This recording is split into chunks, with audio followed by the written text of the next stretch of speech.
Magandang araw. Kameda, inilalapit na si Casimero kay Alalshik para kay Inoue. Tiwala ang magkapatid na Casimero na malapit na nilang makuha ang pangarap na makalaban si Japanese monster Naoya Inoue dahil sa sunod-sunod na pagpansin sa kanya ng Ring Magazine. May bago na naman nga na post ng Ring Magazine ni Turki Alalshik kay Casimero. Ito yung video kung saan nag-motorcade si General Casimero sa Leyte para sa kanyang homecoming mula sa tagumpay na paggapi sa malaking isda na si Luis Neri sa Japan, kung saan dinumog siya ng mga taga-suporta roon habang nakatayo sa sasakyan at kumakaway sa mga tao. Sunod-sunod nga ang post ng Ring Magazine kay Casimero mula sa kanyang pagkapanalo kay Luis Neri. Tapos nag-post din ang Ring Magazine, nagtatanong kung sino ang sunod na makalaban niya. Tapos post din nila yung listahan ng greatest what ifs na naikasang laban pero nakansela, kung saan pinangunahan pa ni Casimero versus Inoue ang listahan. Nang makita naman ni Casimero ang post ng kanyang Champions Homecoming sa Baybay City, Leyte, ay hindi na itago ni Casimero ang kanyang pananabik at diretsyang nagpayag ng "Let's go, next fight, tara." Ayon naman sa magkapatid na Casimero, natiwala sila na malapit na nilang maabot ang pangarap na makalaban si Naoya Monster Inoue. Malaking bagay talaga para sa kampo ni Casimero na napapansin sila ng mga prestiyosong public publications gaya ng The Ring Magazine. Sa mundo ng boxing, ang media mileage na katulad nito ay mabisang paraan para mapataas ang halaga ng isang boksingero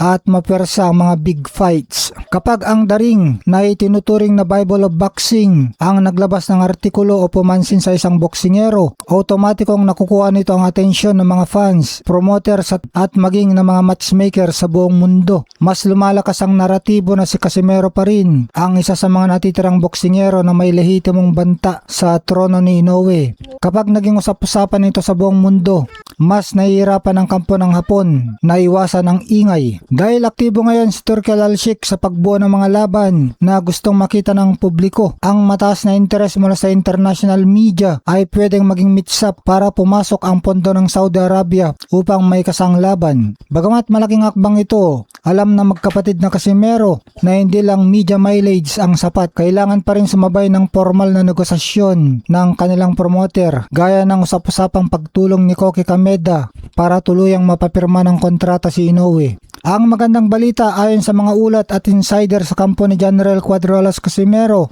gumagawa ng anang paraan ng Japanese promoter at dating world champion na si Koki Kameda para ilapit ang boksingero kay His Excellency Turki Alalshik.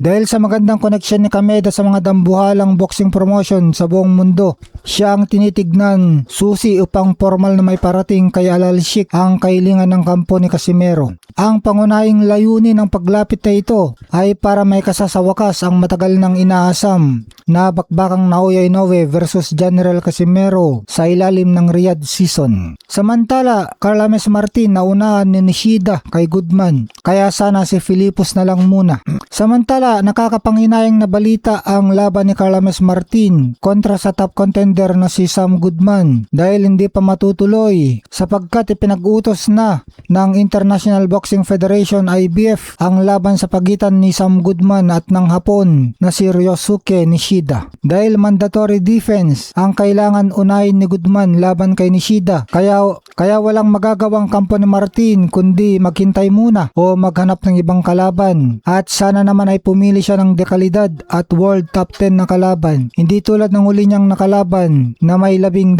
talo. At sana pagbigyan ng kagustuhan ng mga fans na si Philippus Ngitumbo ang kalabanin niya dahil naniniwala ang mga fans na ito ay magandang test para patunayan kung talagang may ibubuga na si Martin sa mga high caliber na kalaban at para hindi masabing pawang mga magtataho o mabababang ranggo lang ang kanyang pinapataob at para maasa siya bago humarap sa mga kampiyon na tulad ni Naoya Inoue at Junto Nakatani.